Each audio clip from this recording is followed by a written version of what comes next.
Hello, and welcome to another edition of Paranormal Activity and Mysterious Stories.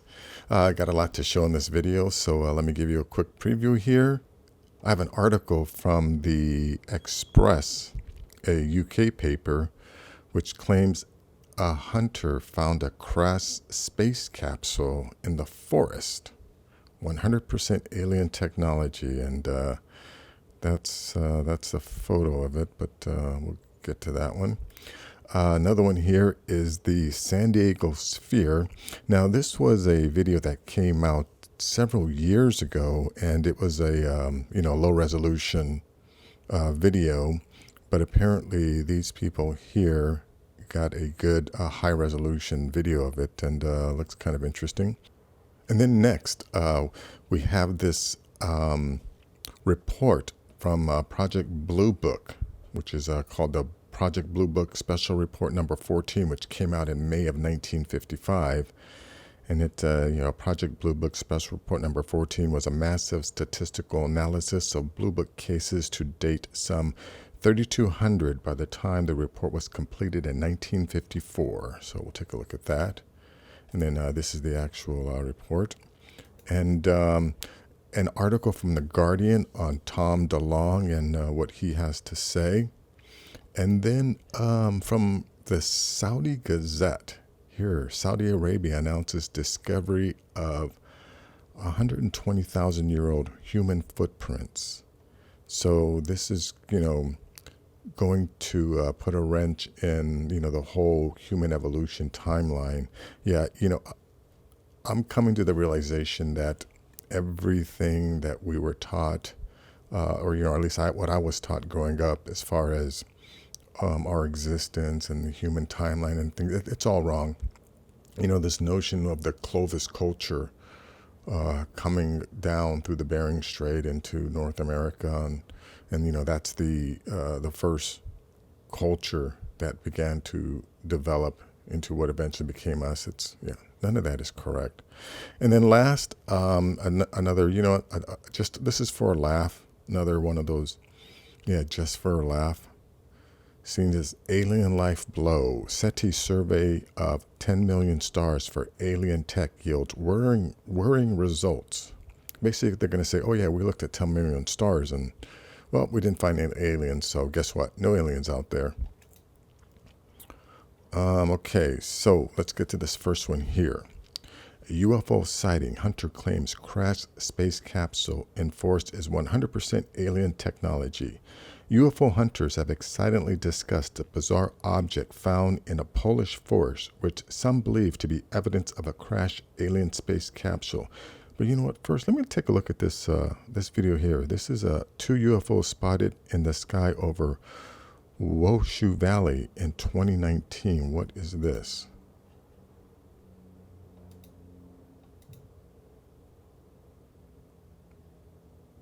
Well, I can definitely see two lights in the sky here.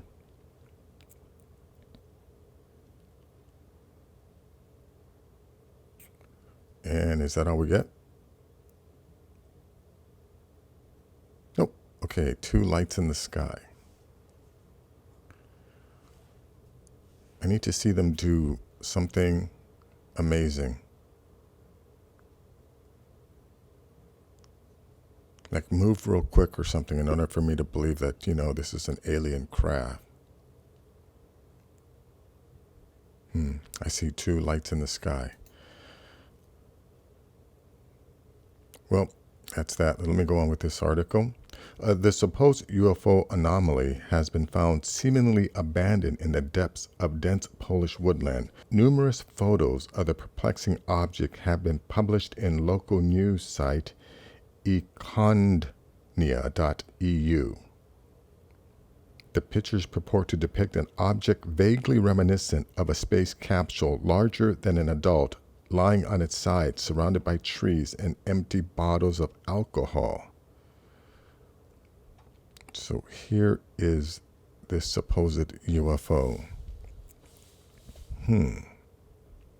Looks like a giant spinning top.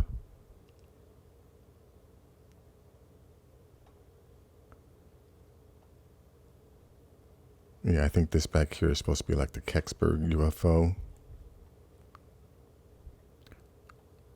UFO historians have long considered the Kecksburg UFO to be one of the greatest unsolved mysteries. Eyewitnesses claimed it was not a meteor, but a craft of some kind which members of the U.S. military then reportedly took away. This one I'm not too sure about. That could be anything. It could be some industrial device that got discarded in the forest. Who knows? But of course, I'll leave a link to the article. You want to check it out yourself. And let's go to this one here. Okay, now this one I remember seeing the when it first came out, but it was a bad or low resolution. So now let's take a look. Okay, it's 13 minutes long, and we're not going to take a look at the whole thing. So let's just. 2 weeks ago, we published testimony of a former DoD employee who taped a sphere above his California home. It resonated with you guys. Yeah, you see, that thing came out in 2014 originally. Footage. When Rick converted the original mini DV tape, he inadvertently compressed it to 20 megabytes. Well, we got the original. Here's the full file, 720 by 480 and nearly a gig. What do you think it is? Type balloon or UFO in the comments. Stick around for the whole thing. Around 8 minutes in, it begins to move on the Y and Z axes. Enjoy. All right, let me just go to the 8-minute mark, and of course, if you want to take a look at this, I'll put the link in the description. Right, she said like the 8-minute mark.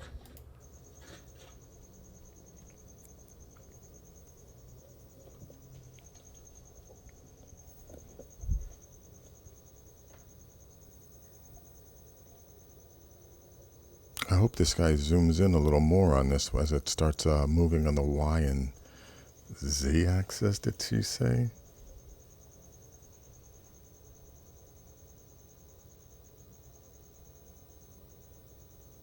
Oh yeah, that's definitely not a balloon. But then again, it doesn't look very windy out there.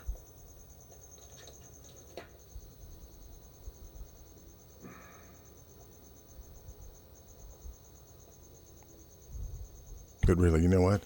I'd have to do a lot of mental gymnastics in order to try and somehow convince myself that that isn't anything like a conventional balloon that's just been hanging there in the sky. So far, this guy's been filming for 9 minutes, and it goes on for 12 minutes.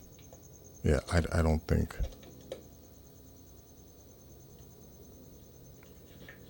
Even if it was a drone, that's a lot of battery power to be used up just sitting there doing nothing. I mean, it's not.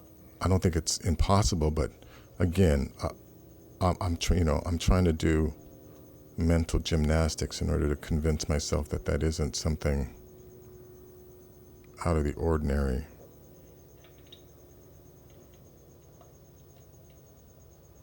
Oh, come on, dude. Let's get your focus right. There we go.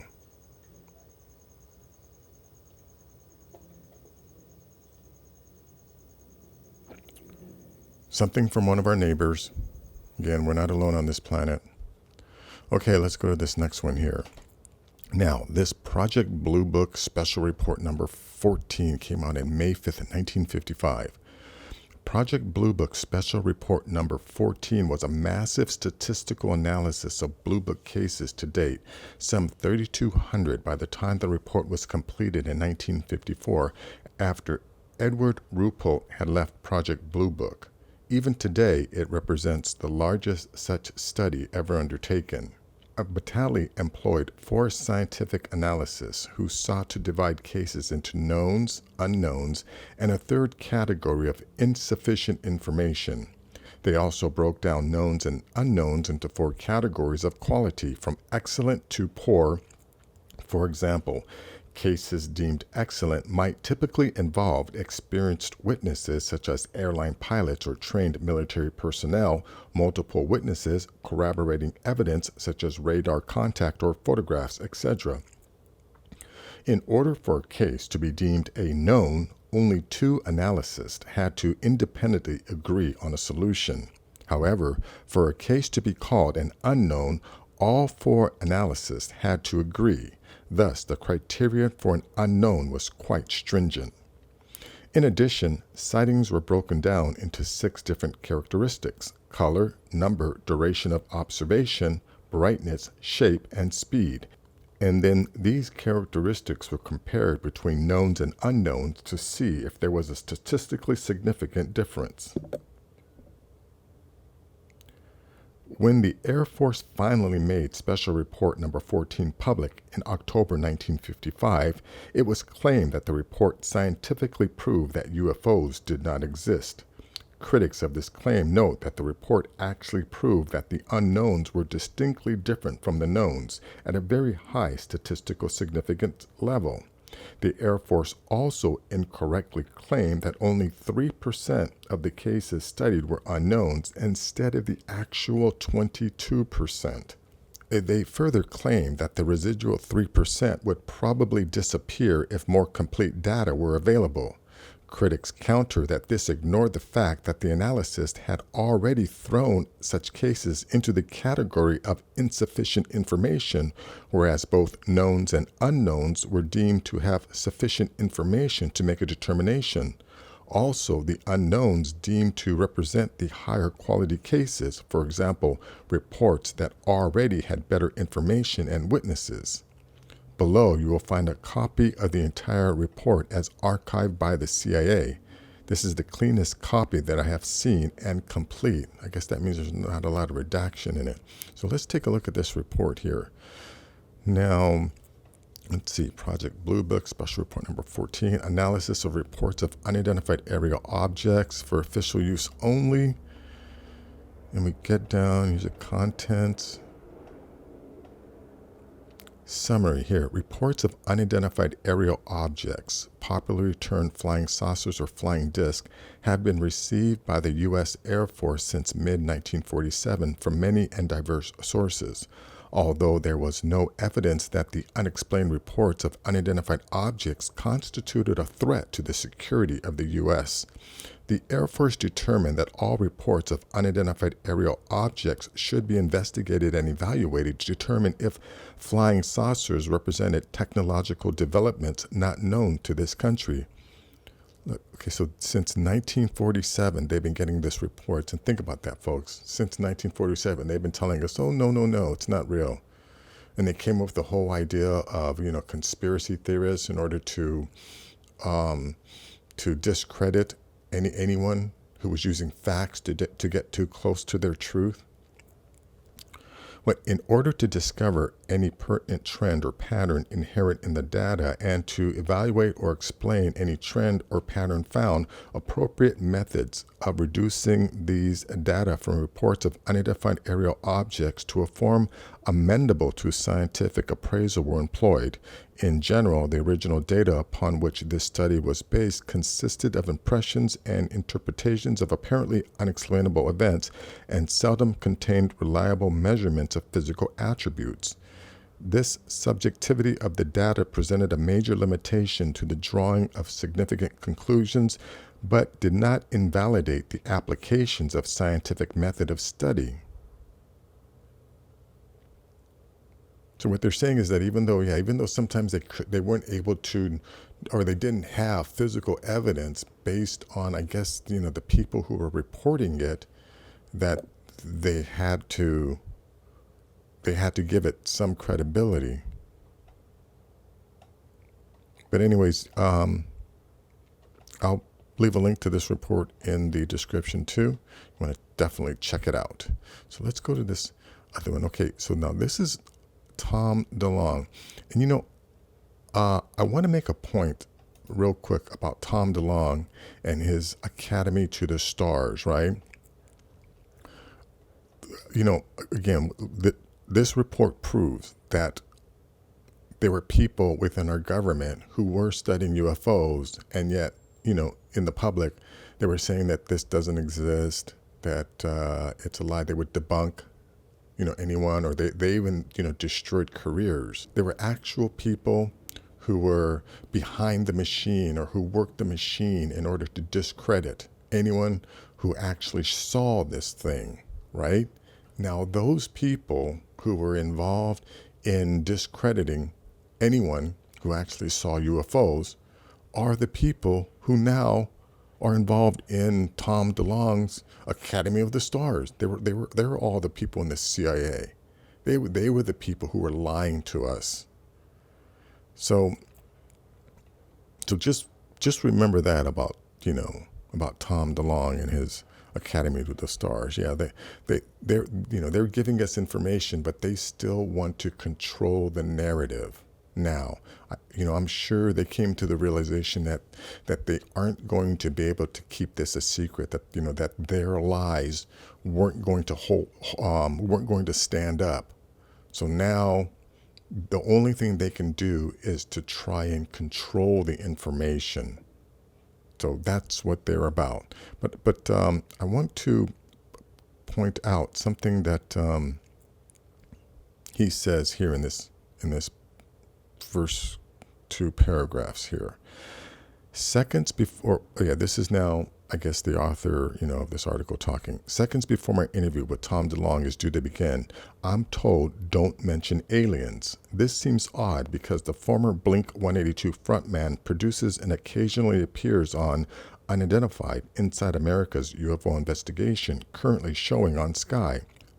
But aliens and UAPs, the term is unidentified aerial phenomenon these days, despite the show's title, don't necessarily go hand or jelly-like tentacles in hand.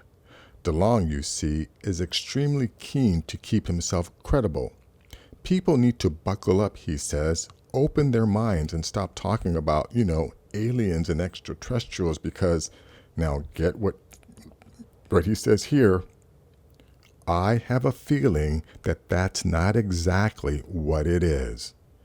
Aliens. I clock the not mentioning aliens score at 1-0 to me.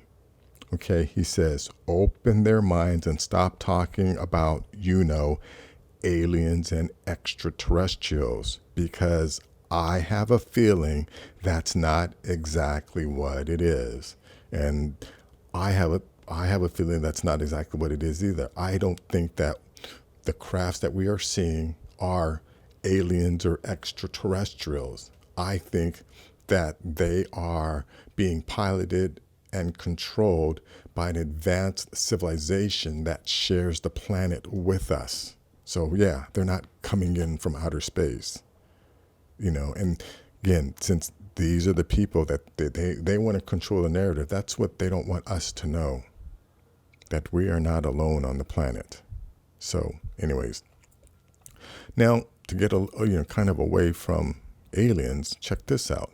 Saudi Arabia announces discovery of 120,000-year-old human footprints. Riyadh, Saudi Arabia announced on Wednesday the discovery of 120,000-year-old footprints of humans and predators in the northern region of Tabuk.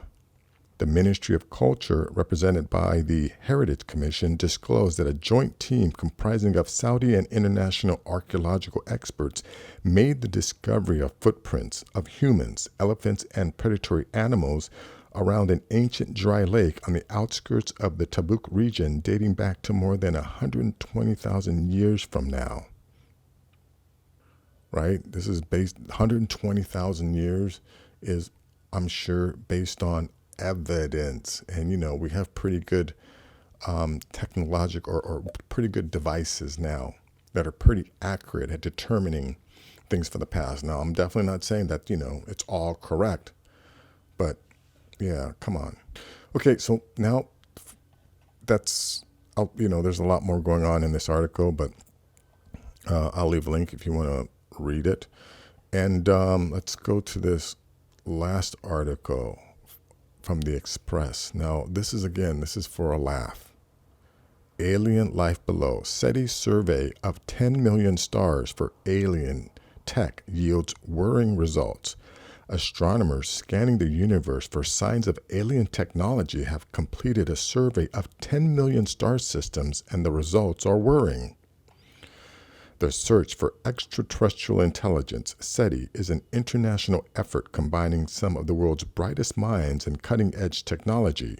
Since the 1960s, astronomers have been listening to space in a wide range of radio frequencies in hopes of detecting alien signals. And according to the SETI Institute in the U.S., the search for extraterrestrial life has barely begun.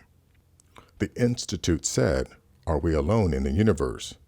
Are there advanced civilizations that we can detect, and what would be the societal impact if we do? How can we better the odds of making contact?" These questions are both fundamental and universal. However, for astronomers to find evidence of alien life in a distant star system, it has to, at the very least, match late 20th century technology sophistication. Yeah, that's like saying, like we're looking for wagon wheel tracks in order to determine if life exists in the universe. We're looking for wagon wheel tracks. And, one comment about this notion that, oh yeah, we surveyed 10 million stars out of the trillions. I don't even think we have a word for the number of galaxies that are out there, right? And they've looked at 10 million of them, and from that they're determining that there's no aliens. That would be like me going to the edge of the Pacific Ocean and going to the beach, taking an empty glass, filling it with ocean water, and going, look, no fish in this glass, so that means there's no fish in the ocean. Give me a break. Simple organisms and alien civilizations in early stages of development will not have the means to sweep the night skies for radio signals. Unfortunately, a recent completed telescope survey of some 10 million star systems may have dashed hopes of finding alien life anytime soon. Here's another analogy. Imagine a colony of ants next to a freeway, right? Next to a busy freeway. And the queen of that colony of ants tells her scouts to go out and look for any signs of life. So the ant colony sends their scouts out, and their scouts travel for however long they can travel for. And, they get to a certain point, and they finally, after days and days, they come back to their colony, and they report back to the queen that, nope, there's no life out there. Meanwhile, our cars are zipping by their little ant colony. And I don't know. Actually, I don't know if that's a good analogy, but you know what I mean? A group like SETI, what happens once they find life out there? This is search for extraterrestrial intelligence. What happens to their funding once they find life? Does the funding dry up, or do they keep getting funding? I'm going to assume that it's sort of like the cure for cancer. They're never going to find that cure for cancer because there's too much money in finding the cure. Like, this SETI, they're never going to find intelligence life, because that would mean, once they find it, their funding ends. Plus, like I've always said, they're looking in the wrong direction. If they want to find who is piloting the crafts that we see on a regular basis, they just need to start studying the areas of the planet that we ignore. So that's going to be it for this video. If you like things like this, please give it a thumbs up. Please share this video, and get the word out, people. I think once more people start to realize that we are not alone on this planet, maybe then the governments will finally admit that. So if you're new to the channel, definitely subscribe. I have more things like this. Take care.